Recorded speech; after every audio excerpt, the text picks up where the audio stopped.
नमस्कार, स्वागत आहे तुमचं ओमाचं मराठी किचनमध्ये। मुरमुऱ्यांमध्ये बेसन घालून असा पौष्टिक आणि टेस्टी नाश्ता तयार करता येतो याचा तुम्हालाही अंदाज नसेल। लहान मुलांच्या डब्यासाठी आणि मोठ्यांच्या नाश्त्यासाठी हा छान ऑप्शन आहे। चला तर मग याचं आपल्याला काय बनवायचं आहे ते पाहण्यासाठी व्हिडिओ शेवटपर्यंत नक्की बघा। बाउलमध्ये आपल्याला अर्धी वाटी मुरमुरे घ्यायचे। एका वाटीमध्ये 4 लहान चमचे मी बेसन पीठ घेतलेलं आहे, तर या चमच्याने मी घेतलेलं आहे। तर आता आपल्याला यामध्ये थोडीशी मिरची पूड, चवीपुरतं मीठ आणि थोडीशी हळद आपल्याला मिक्स करायचे आणि यामध्ये पाणी घालून आपल्याला छान असं बॅटर तयार करून घ्यायचंय।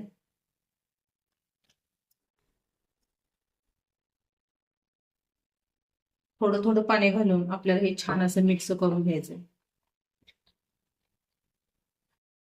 मिक्स करताना यामध्ये गाठी राहणार नाहीत याची आपल्याला काळजी घ्यायची आहे।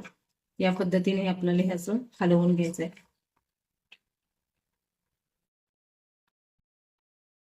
याचं मी छान असं बॅटर तयार करून घेतलेलं आहे आणि तुम्ही बघू शकता हे आपल्याला इतपत असं पातळ ठेवायचं। आता हे मिश्रण आपल्याला मुरमुऱ्यामध्ये ओतून घ्यायचंय। तर ह्या मुरमुऱ्यांचा नाश्ता खूप टेस्टी होतो। आता पटकन आपल्याला हे मिक्स करून घ्यायचंय।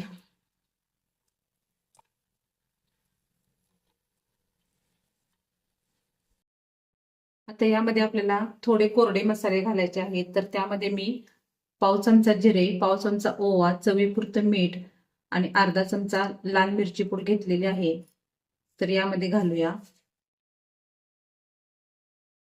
यातील तिखटाचे प्रमाण तुम्ही तुमच्या आवडीप्रमाणे कमी जास्त करू शकता। नंतर काही आपल्याला भाज्या घालायच्या आहेत, त्यामध्ये आपल्याला बारीक चिरलेला कांदा, हिरवी मिरची बारीक कट केलेली, सिमला मिरची बारीक कट केलेली आणि कोथिंबीर हे सुद्धा आपल्याला यामध्ये घालायचं आहे। तुम्ही यामध्ये तुमच्या आवडीप्रमाणे अजून कोणत्याही भाज्या घालू शकता, म्हणजे गाजर, बीट, कोबी। हे आपल्याला व्यवस्थित असं मिक्स करून घ्यायचं आहे। हा झटपट असा होणारा नाश्ता आहे, तुम्ही नक्की ट्राय करा, खूप छान होतो। लहान मुलांना आवडतोच, मोठ्या माणसांना सुद्धा खूप आवडेल इतका टेस्टी हा नाश्ता आहे। गॅसवरती पॅन गरम करायला ठेवलेला आहे, तर आपल्याला याला तेल लावून घ्यायचं आहे। जास्त तेल लावायची गरज नाही, थोडंसं असं ब्रशने पुसून घ्यायचं आहे। लगेच आपल्याला हे मिश्रण पॅनमध्ये ओतून घ्यायचं आहे आणि हे आपल्याला असं पसरून घ्यायचं आहे। तुम्ही याला पॅनकेक म्हणू शकता, थालीपीठ म्हणू शकता किंवा पराठा सुद्धा म्हणू शकता। तर आपल्याला हे असं व्यवस्थित असं पसरून घ्यायचं आहे। हे आपल्याला मध्यम आचेवरती छान असं वाफवून घ्यायचं आहे।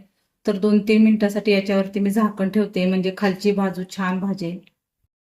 2-3 मिनिटं झालेली आहेत आणि वरची बाजू पूर्णपणे अशी सुकलेली आहे, म्हणजे खालची बाजू सुद्धा आपली भाजली गेलेली आहे।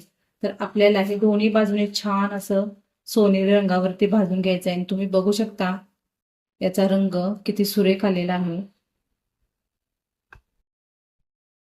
दोन्ही बाजूने हा पॅनकेक छान असा भाजलेला आहे, तुम्ही बघू शकता खालची बाजू सुद्धा खूप छान अशी भाजलेली आहे। यामध्ये आपण भरपूर भाज्या घातलेल्या आहेत, शिवाय कमी तेलामध्ये हा होणारा नाश्ता आहे, त्यामुळे अतिशय पौष्टिक असा हा नाश्ता आहे। तर आपण आता हा काढून घेऊया। मी अजून एक पॅनकेक यामध्ये बनवत आहे, तर यामध्ये मी तेलाचा वापर केलेला आहे, तुम्ही बटर किंवा तुपाचा सुद्धा वापर करू शकता। तर आपला दुसरा पॅनकेक सुद्धा खूप छान असा भाजलेला आहे, तयार झालेला आहे। तर तुम्ही माझी ही रेसिपी कुठून बघताय ते नक्की कमेंटमध्ये सांगा। मी घेतलेल्या प्रमाणामध्ये 3 पॅनकेक बनवून झालेले आहेत।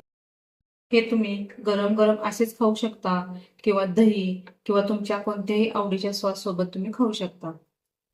असा हा हेल्दी आणि झटपट असा होणारा नाश्ता तुम्ही नक्की करून बघा आणि आवडल्यास व्हिडिओला लाईक करा, शेअर करा। चॅनलवरती नवीन असाल तर चॅनल सबस्क्राईब करा। पुन्हा भेटू असेच एका नवीन रेसिपीसोबत, तोपर्यंत बाय बाय।